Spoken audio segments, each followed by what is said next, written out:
존경하는 국민 여러분, 해외 동포 여러분, 김진표 의장님과 선배 동료 의원 여러분, 국무총리님과 국무위원 여러분, 더불어민주당 대표 이재명입니다. 지구 반대편의 우크라이나와 러시아 간 전쟁은 우리 삶에까지 심각한 영향을 미쳤습니다. 미중 갈등이 격화되고 글로벌 공급망 재편이 가속화되면서 지난 30년간 지속된 자유무역의 태평성대는 이제 막을 내렸습니다. 국익을 위한 무한 경쟁의 시대, 신보호주의 장벽은 가파르게 높아가고 있습니다. 눈부신 경제성장과 민주주의의 성취로 우리는 세계가 부러워하는 선진국가가 됐지만 유례없는 대전환 속에서 국가는 흔들리고 국민의 삶은 악화되고 있습니다. 저는 매일 아침 자문합니다. 국가란 무엇인가? 정치는 무엇을 해야 하는가? 국가는 국민의 생명과 안전을 지켜야 합니다. 정치는 국민의 눈물을 닦고 국민의 삶을 책임져야 합니다. 하지만 국가는 그 책임과 역할을 다하지 못했습니다. 지금도 삶의 벼랑 끝에서 생을 포기하는 국민들이 여러 곳에 계십니다. 지난 1년 우리 사회 곳곳은 거대하고 지속적인 퇴행을 겪었습니다. 새 정부 출범 1년 만에 눈 떠보니 후진국이라는 말이 유행을 하게 됐습니다.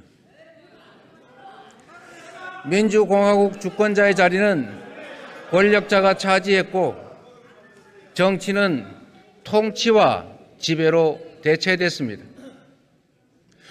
부모처럼 포근하고 든든해야 될 국가는 마치 채찍을 든 감독관처럼 국민을 각자 도생으로 내몰고 있습니다. 새 정부 출범 1년 만에 윤석열 정권은 민생, 경제, 정치, 외교, 안전을 포기했고 국가 그 자체인 국민을 포기했습니다. 그야말로 오포 정권, 국민 포기 정권이라고 할 수밖에 없습니다. 윤석열 정부는 민생을 포기했습니다. 출범 때부터 수없이 비상벨이 울렸지만 정부는 민생을 방치했습니다. 원재료 물가 상승으로 부득이 가격을 인상합니다. 미안합니다.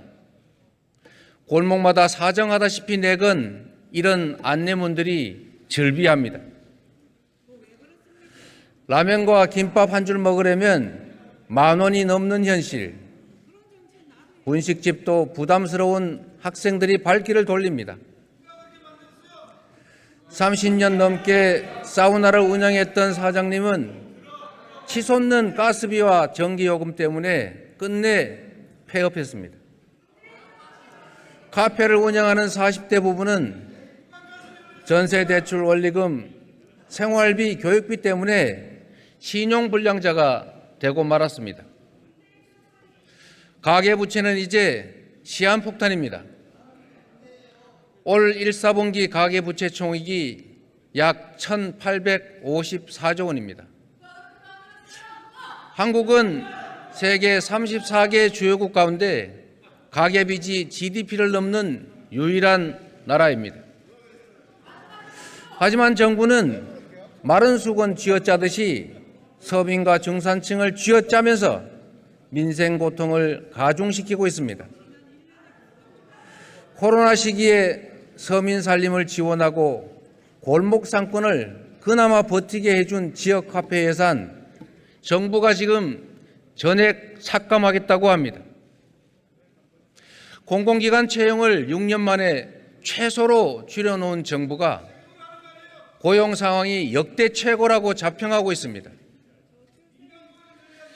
그냥 쉬었다 이렇게 말하는 66만 명의 2030 청년들이 이 정부에게는 투명인간으로 보이는 것 같습니다. 양극화와 불평등 심화로 소득 하위 20%의 가구 중에 3분의 2가 빚을 내지 않으면 살 수 없는 소위 적자 가구가 되고 말았습니다. 윤석열 정부는 민생을 포기했습니다. 윤석열 정부의 경제 정책에 대한 긍정 평가는 최하위입니다. 국민 대다수는 경제가 나쁘다고 판단했고 좋아질 것이라는 응답은 극소수에 불과합니다. 올해 6월 OECD가 경제 성장률 전망치를 발표했습니다.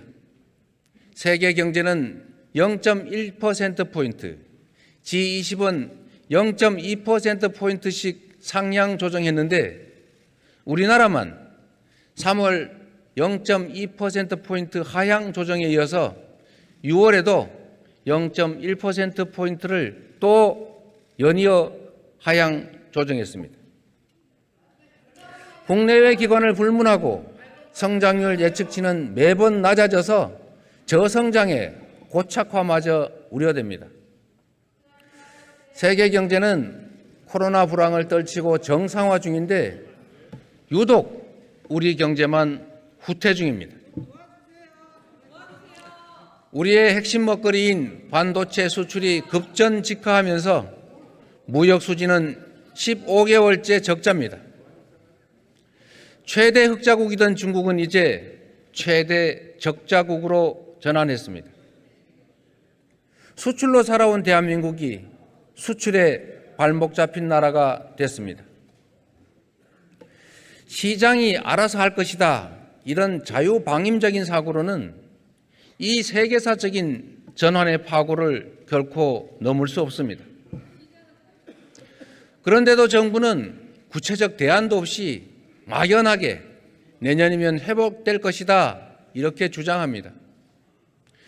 중국이 회복되면 우리 수출도 회복될 것이다, 이렇게 말하는데 아쿠아일로인 대중관계 속에서 경제 회복 발판은 또 중국이다, 이렇게 말하니 이해가 어렵습니다. 무리한 초부자 감세로 부동산, 자산, 금융, 사업소득 세수는 수십조 원까지 줄어서 역대급의 세수 펑크가 예상됩니다. 반면에 직장인들의 근로소득세는 올 4월까지 22조 8천억 원, 전년보다 오히려 1,000억의 세수가 늘었습니다. 유리지갑인 직장인과 서민들의 부담만 늘고 소득 재분배라는 조세 기능에 역행하고 양극화와 불평등은 더욱 심화되고 있습니다. 국민의 삶이 힘들고 경제가 어려워도 무대책이 대책이라는 정부로 인해서 우리는 경제는 날개 없이 추락 중입니다. 윤석열 정부는 정치 또한 포기했습니다. 지난 6월 10일 민주항쟁 기념식에 윤석열 정부는 불참했습니다. 국가기념일 지정 이후 처음 있는 일입니다. 제주 4.3 희생자 추념식도 불참했던 대통령은 공약했던 5.18 정신 헌법 전문 수록도 외면했습니다. 지난 1년 대통령은 야당과 한 번도 만나지 않았습니다. 대통령의 시행령 통치와 거부권에 막혀서 입법부가 제대로 작동할 수 없었습니다. 대법관 임명 과정에서 대법원의 독립성은 훼손됐습니다. 대통령은 자유민주주의를 외치지만 이 땅의 자유와 민주주의는 질식의 위험에 빠졌습니다. 모든 동물은 평등하다. 그러나 어떤 동물은 더 평등하다. 조지 오웰의 소설 동물농장 속 풍자가 2023년 대한민국에서 현실이 되고 있습니다. 헌법 가치를 수호하고 국민 인권을 보호해야 될 검찰은 우리 대통령을 지킨다면서 국민을 향해 쉼없이 칼을 휘두르고 있습니다. 완장찬 감사원은 헌법상 독립기관인 권익위와 선관위를 무릎을 꿇리겠다고 수단 방법을 가리지 않습니다. 검경의 구두발은 제1야당 당사도 국회 사무처도 언론기관도 가리지 않습니다. 하루 평균 1000건이 넘는 압수수색이 벌어집니다. 무죄 추정, 불구속 수사, 공판 중심주의 원칙은 다 어디로 가고 구속과 기소가 남발되고 있습니다. 압수수색, 구속 기소, 정쟁에만 몰두하는 윤석열 정권을 두고 압구정 정권이라는 비판이 공감되지 않을 수가 없습니다.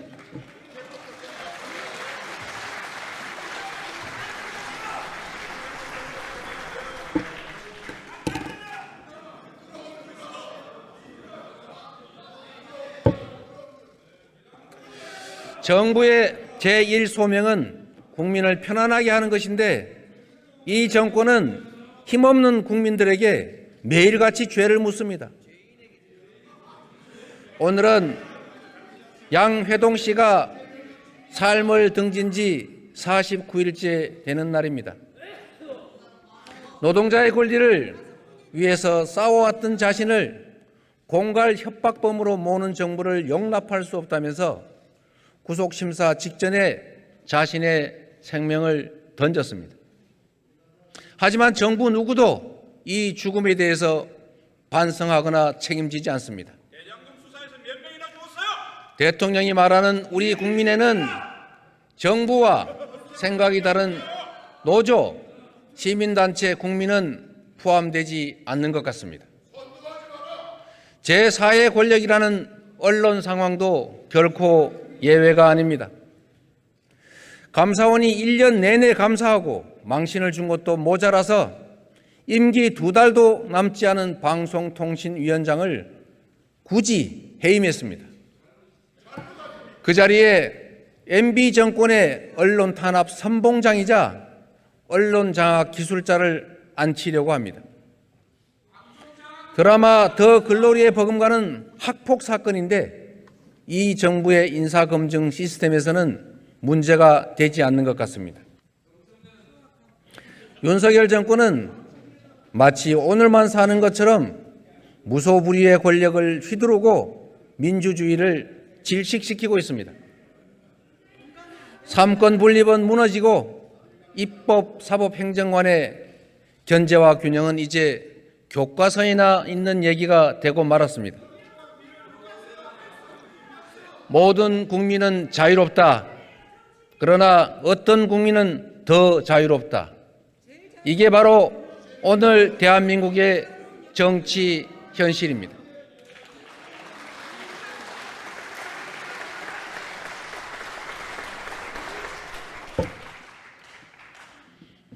윤석열 정권은 외교마저 포기했습니다. 나주 공립보통학교 6학년생 양금덕 소녀는 아무것도 모른 채 일제에 끌려갔습니다. 미쓰비시 중공업 나고야 항공기 제작소에서 매일 비행기 녹을 닦고 페인트 칠에 시달리다가 결국 오른쪽 눈을 잃고 마침내 청각까지 잃었습니다. 후각을 잃었습니다. 해방된 지 이미 80년 세월이 지났지만 일본은 아직도 강제동원에 사과하지 않습니다. 오히려 강제동원 사실을 부인하고 있습니다. 그런데도 우리 정부는 제3자 변제를 내세워서 일본의 사과 기회마저 뺏어버렸습니다. 일방적 양보를 하면서 일본이 물잔의 나머지 반을 채울 것이라고 공언했지만 결과는 정반대였습니다. 일본의 잘못이 분명한 초계기 갈등마저 없던 일로 하면서 대체 우리는 무엇을 얻었습니까? 정부가 일방적 양보만을 담아서 내준 물컵을 이제 일본은 후쿠시마 오염수로 마저 채우려고 합니다.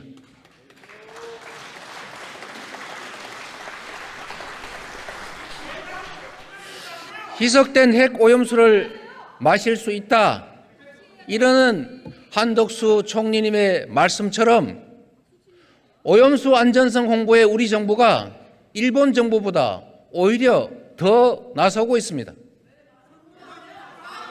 외교는 더 이상 보수와 진보, 네 편, 내 편의 진영 문제가 아니라 경제 문제이고 생존의 문제입니다.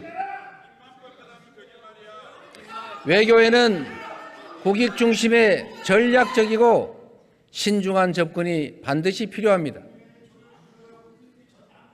제이크 설리번 미 백악관 국가안보부장관은 얼마 전에 미국은 디커플링이 아닌 디리스킹과 다양화를 추구한다고 말했습니다.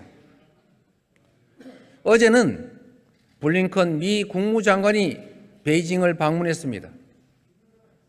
일본 역시도 지난 12일 상하이에서 중국 외교부와 협의를 가졌습니다. 테슬라, 엔비디아 같은 유수의 미국 기업들이 앞다퉈서 중국을 방문하고 있습니다.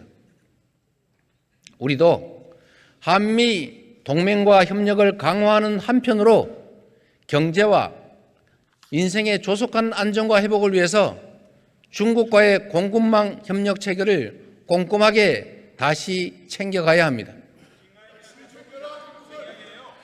외교에서는 야당도 역할을 분담해야 하고 다방면에서 다양한 공공외교가 필요합니다.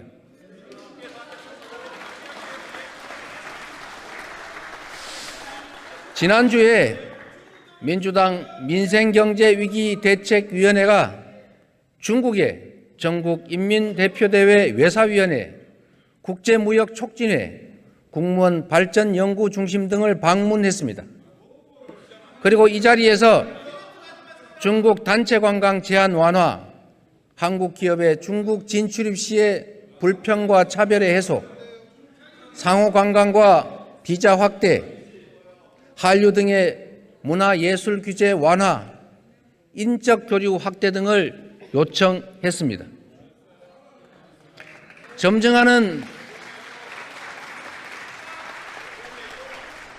점증하는 북한 도발에 대비해서 한반도의 평화와 비핵화를 위한 중국의 역할도 중요합니다. 후쿠시마 오염수 방류 대응에도 함께 할 일이 많습니다. 글로벌 무한경쟁 시대의 외교는 국익을 최우선한 전환적인 자율외교로 전환해 가야 합니다. 실용과 실리의 관점에서 가치와 이익의 균형을 함께 추구해야 되지 않겠습니까?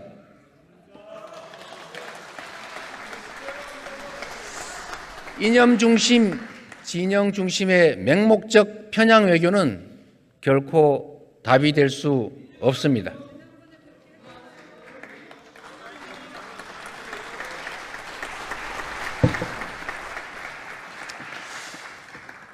안타깝게도 윤석열 정부는 국민의 생명과 안전마저 포기했습니다.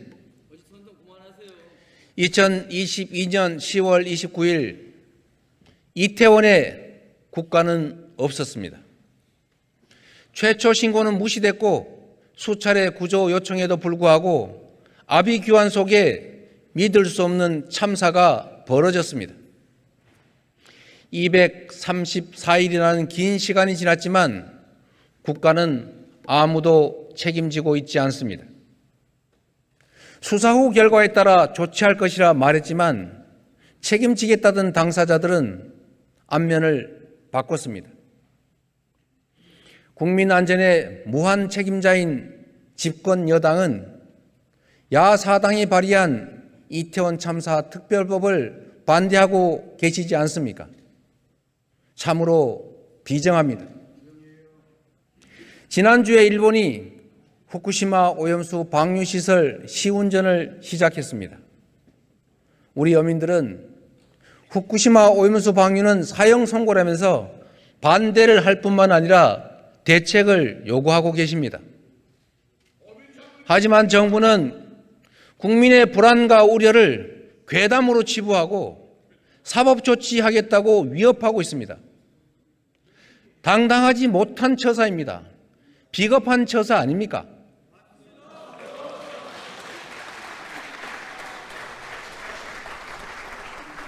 전문가들에 의하면 핵 오염수를 고체화한다는 등의 다른 선택지가 얼마든지 있는데도 일본 정부는 쉽고 비용이 적게 드는 방류를 굳이 고집하고 있습니다. 정부는 더 이상 일본 정부를 대신하는 것처럼 안전성만 강변하지 말고 주권 국가답게 방류를 막기 위한 실질 행동, 실천에 나서야 합니다. 다른 피해국처럼 반대 의사를 명백하게 발표해야 합니다. 피해국들과 연대해서 국제해양재판소에 제소하고 방류금지 임시조치 요구해야 되지 않겠습니까?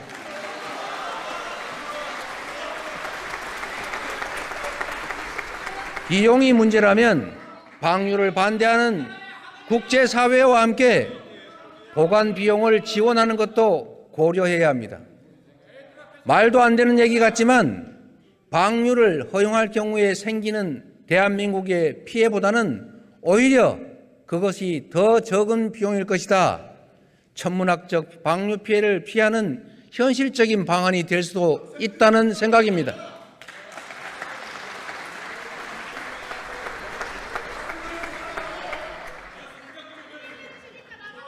국민 여러분, 우리 민주당은 국민을 포기하지 않겠습니다. 민주당부터 할 수 있는 일을 하겠습니다. 첫 번째로 민생과 경제 회복을 위해서 35조 원 규모의 추경 편성을 추진하겠습니다.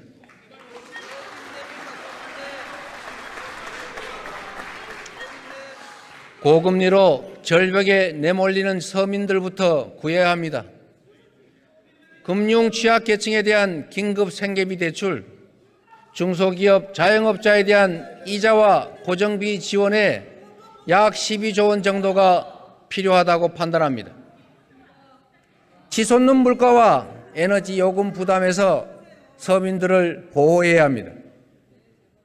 물가 피해 계층을 중심으로 에너지 물가 지원금, 소상공인 자영업자들을 위한 가스 전기요금 지원, 농민들을 위한 농업 전기요금 지원, 지역화폐 예산 증액 등을 위해서 약 11조 원이 필요하다고 판단합니다. 주거 안정을 위해서 최소한의 삶을 보장할 수 있는 지원 예산을 편성해야 합니다. 미주택, 주택 매입을 해서 공공임대로 전환할 기회입니다. 전세보증금 이자 지원과 PF 배드뱅크 설립 등의 총 7조 원 정도의 예산이 필요합니다.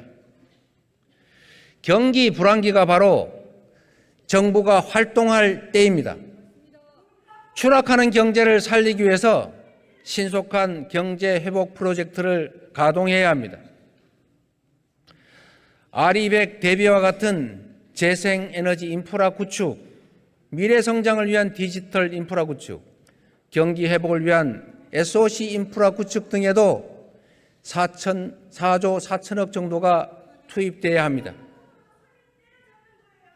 그 밖에 전세 사기 피해 지원, 취약 청년 지원 확대, 국민안전 강화 등에도 재정 지원이 반드시 필요합니다.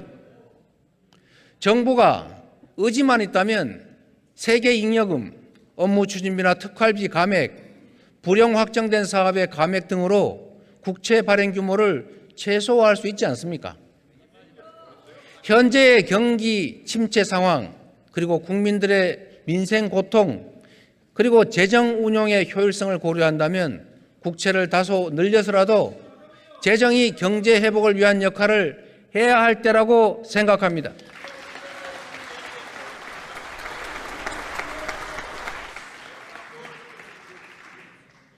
국민의힘 의원님 여러분, 비난만 하지 말고 제 말씀을 좀 들어보십시오.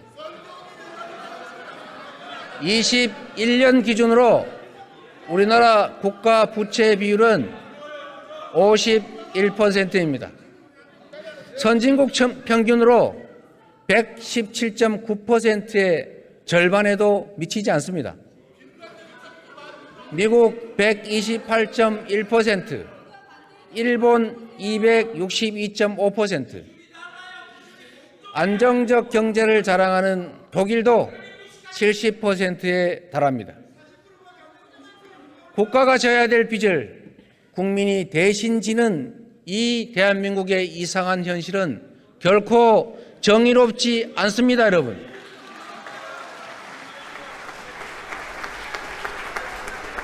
적시의 재정 지원은 사후 약방문 비용을 아끼는 길이기도 합니다.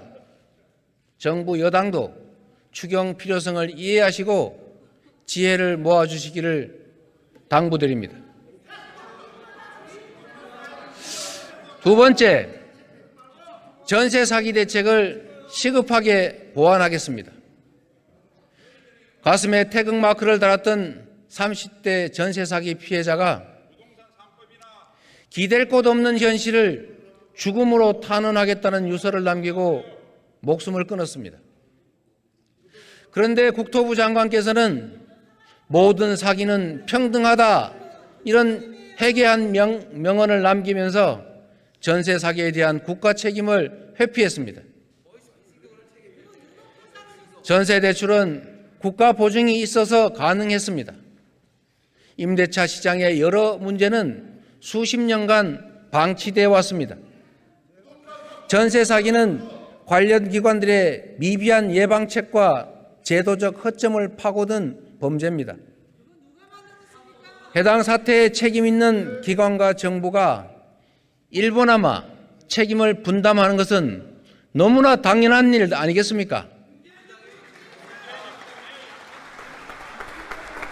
여야 합의 결과라는 점에서 제정된 전세 사기 피해 특별법은 매우 의미가 큽니다.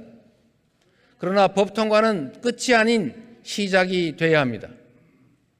공공에 의한 피해 직접 구제 조치로 채권 매입, 사후 정산 제도가 꼭 필요합니다. 전세 사기 피해자를 위한 추가 입법에 민주당이 나서겠습니다.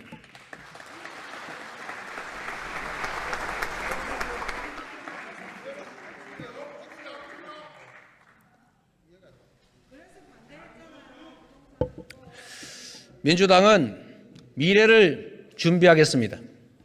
세계사적 대전환의 위기를 기회로 바꾸어 가겠습니다. 그 첫 번째 방안으로 미래 산업 기반을 구축하겠습니다. 세계는 빠르게 변화하고 있습니다. 미국은 인플레이션 감축법으로, 유럽연합은 핵심 원자재법으로 자국 산업을 보호하고 있습니다.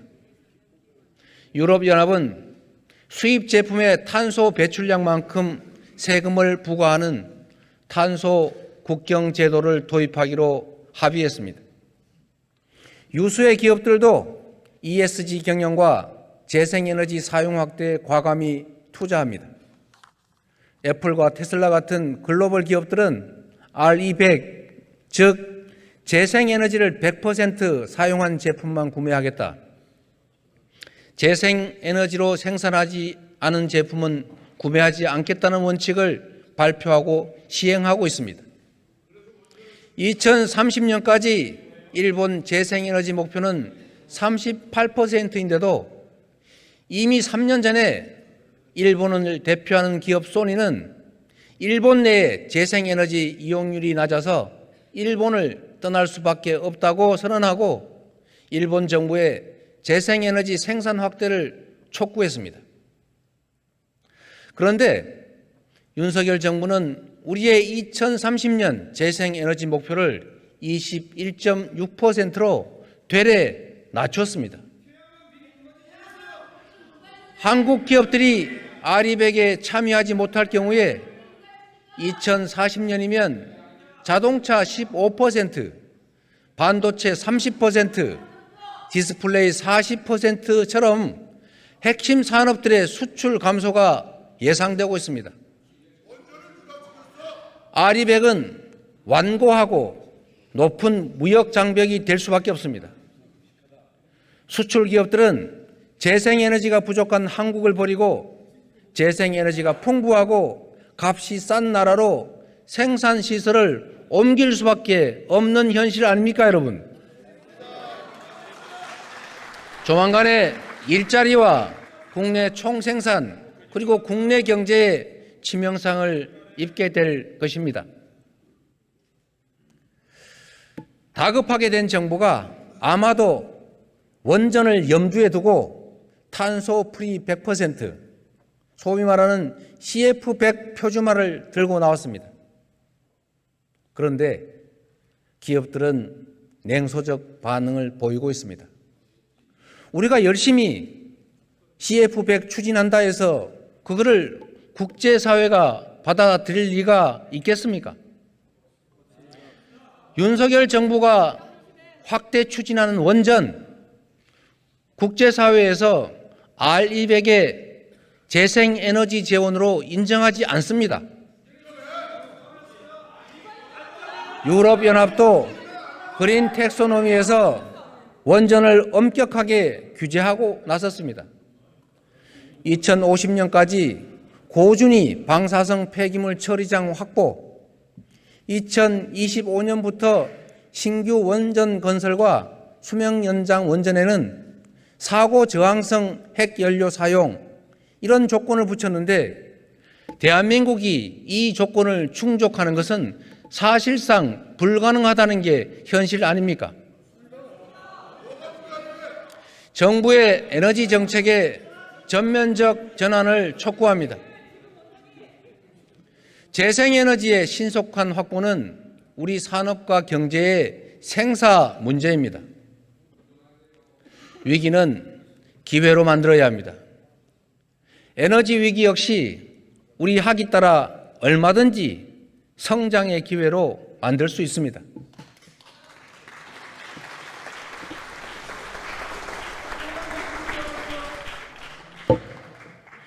서남해안과 동해안을 중심으로 풍력, 태양광 등의 재생에너지 자원은 무궁무진합니다. 재생에너지의 수요도 폭발적일 만큼 풍부합니다.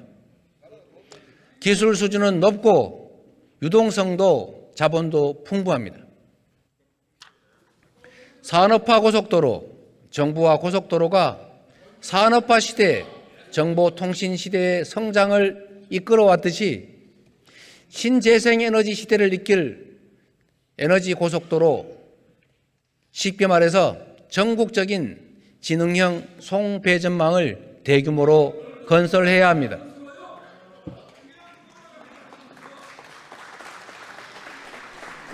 경기 불황기에 정부의 대대적인 인프라 투자, 이게 바로 일자리를 만들고 경기 침체를 막고 미래 경제와 성장의 기반을 구축하는 일석다조 효과를 낸다는 거 경제의 상식 아닙니까? 2030년 재생에너지 목표부터 글로벌 추세에 맞춰서 30% 이상으로 상향해야 우리 기업과 경제의 국제 경쟁력을 확보할 수 있습니다. 둘째로 벤처 스타트업 활성화에 총력을 다하겠습니다.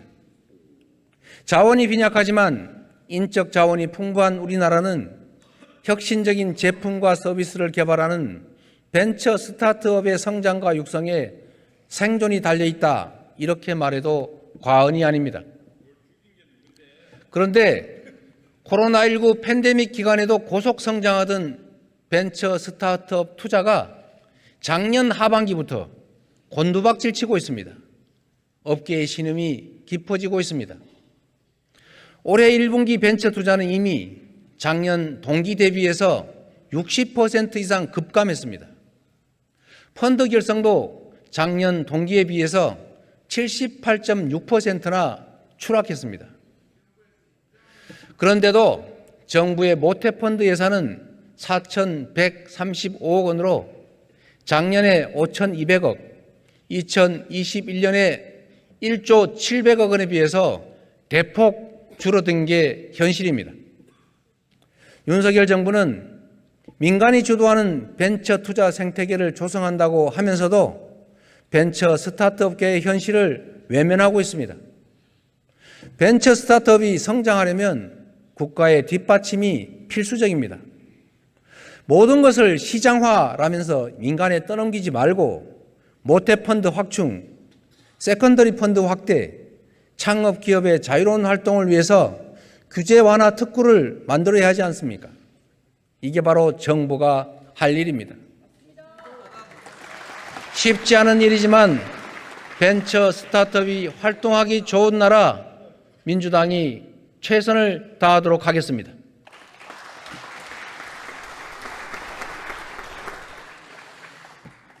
세 번째로 노동시간 단축을 통해서 혁신 경제가 가능한 경제 토양을 만들어 가겠습니다. 윤석열 정부의 주 69시간 연장 시도는 소모적 논란만 일으켰습니다. 불평등이 심각하고 사회 안전망이 부족한 이런 상황에서는 혁신적 경제 활동이 결코 쉽지 않습니다. 선진복지국가에서는 혁신 과정에서 일자리를 잃은 이들도 얼마든지 안정적으로 생활을 유지하고 신산업에서 일자리를 얻을 수 있습니다. OECD 평균보다 연간 노동시간이 무려 300시간이 더 많은 우리 현실에서는 창조적 파괴가 불가능합니다. 이제 주 4.5일제 도입을 시작으로 주 4일제 사회로 점차 나아가야 합니다.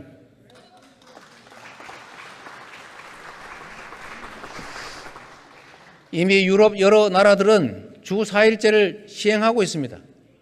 생산성이 떨어질 것이다 라는 예측은 빗나갔고 오히려 이직률만 현저하게 떨어졌습니다.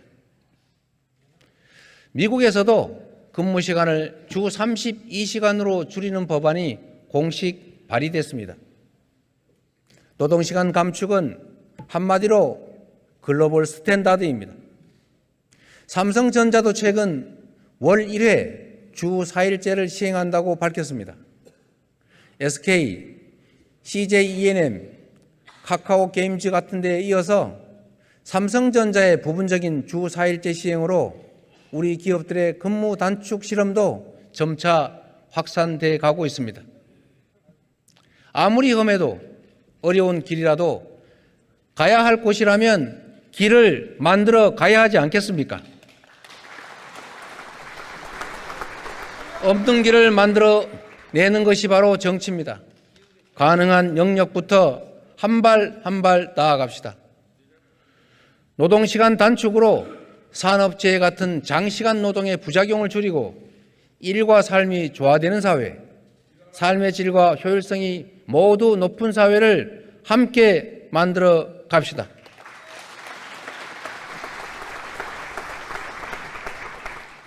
치열한 혁신으로 어제의 민주당과 경쟁하겠습니다. 국민 여러분께서 정권의 이 무도한 실정 앞에서도 선뜻 민주당에 마음을 주지 못하는 것을 아프게 자성합니다. 1년 만에 국민이 정권을 포기했지만 민주당이 그 분노와 실망을 희망과 기대로 바꾸지 못하고 있습니다. 국가의 미래를 개척하고 국민의 삶을 책임진다는 기본적인 책무 외에 국민의 눈높이에 맞춰서 필요한 모든 것들을 바꿔 나가겠습니다. 더 이상 윤석열 정권과 경쟁하지 않고 어제의 민주당과 경쟁하겠습니다.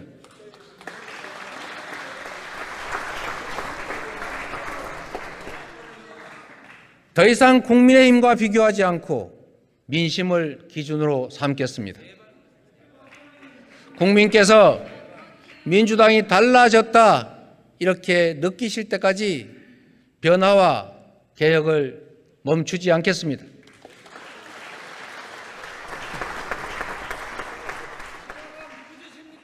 억압적 통치는 순식간에 사회를 망가뜨립니다. 먹고 사는 문제 해결을 위해서 잘하기 경쟁을 해도 부족한데 정쟁에 몰입된 정부 여당이 야당 파괴와 정적 제거에만 혈안이다 보니 나라 살림이 제대로 될 리가 없지 않습니까? 취임 1년이 넘도록 검경을 총동원해서 없는 죄를 만드느라 관련자들 회유 협박에 국가 역량을 소진하고 있습니다. 국민들께서 이미 간파하고 계십니다. 자신들의 무능과 비리는 숨기고 오직 상대에게만 사정 콸라를 휘두르면서 방탄 프레임에 가두는 것이 바로 집권 여당의 유일한 전략입니다.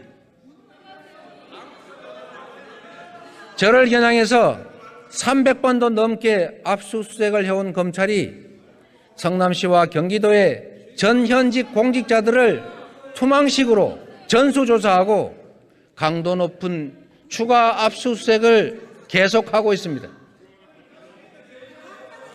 이재명을 다시 포트라인에 세우고 체포동의안으로 민주당의 갈등과 균열을 노리는 것인가 그렇게 생각합니다.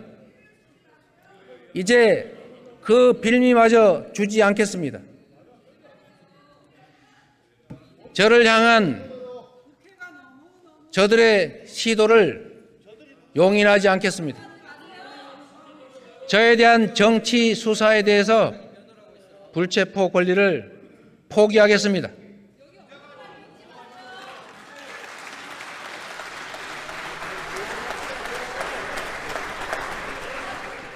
지금까지 그랬던 것처럼 소환한다면 10번 아니라 100번이라도 응하겠습니다. 구속영장을 청구하면 제 발로 출석해서 영장 실질 심사 받고 검찰의 무도함을 밝히겠습니다.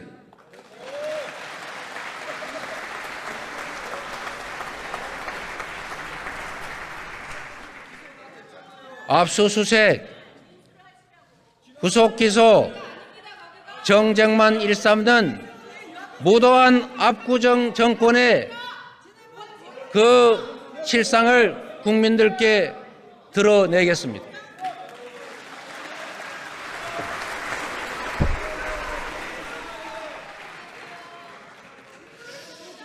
국민의 삶을 지키는 기본사회를 만들어 가겠습니다. 윤석열 정권의 지난 1년은 국가가 국민의 삶에 얼마나 큰 영향을 끼치는지 절실히 느끼게 했습니다. 반대로 정치가 제 역할을 다하면 얼마든지 더 나은 세상을 만들어낼 수 있다는 것도 알게 했습니다. 우리는 30년 후의 미래, 우리 다음 세대가 살아갈 세상을 준비해야 합니다. 각자 도생 사회를 최소한의 삶이 보장되는 복지사회가 대체해 왔던 것처럼 이제 복지사회를 넘어서서 기본적 삶이 보장되는 기본사회로 나아가야 합니다.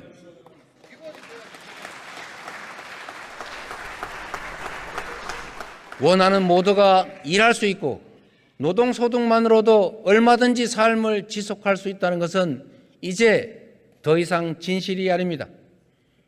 기술혁신과 4차 산업혁명의 이 거센 파고 앞에 노동이 생산의 주축이던 시대의 사회제도는 기술이 생산의 주축이 되는 세상에는 더 이상 유용하지가 않습니다. 민주당은 당내에 기본사회위원회를 구성하고 기본사회 2050 비전 수립에 박차를 가해왔습니다. 이미 시행되고 있는 아동수당처럼 부분적 단계적으로 기본소득을 시행하고 확대해 가면서 국민의 실질 소득을 늘리고 삶의 질을 개선해 나가야 합니다.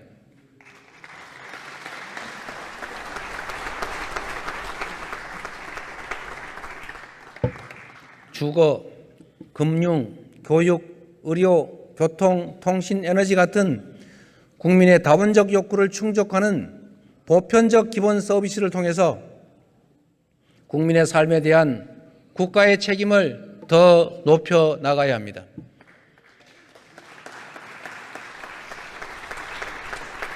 재생에너지 같은 미래경제 인프라 구축과 신산업의 육성으로 기본사회로 나아갈 경제적, 재정적 역량을 갖춰야 합니다.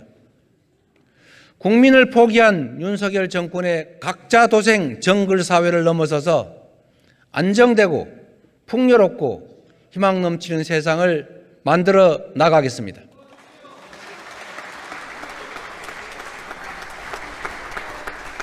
함께 잘 사는 세상을 만드는 우리 모두의 꿈 포기하지 않겠습니다.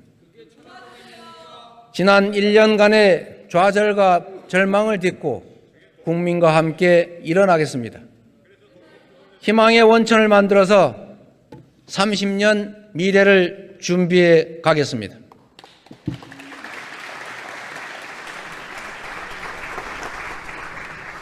대통령께서 국가를 대표해 외교 순방길에 나서셨습니다. 국민의 한 사람으로서 큰 성과를 내시고 건강하게 귀국하시기를 기원하고 응원합니다. 고맙습니다.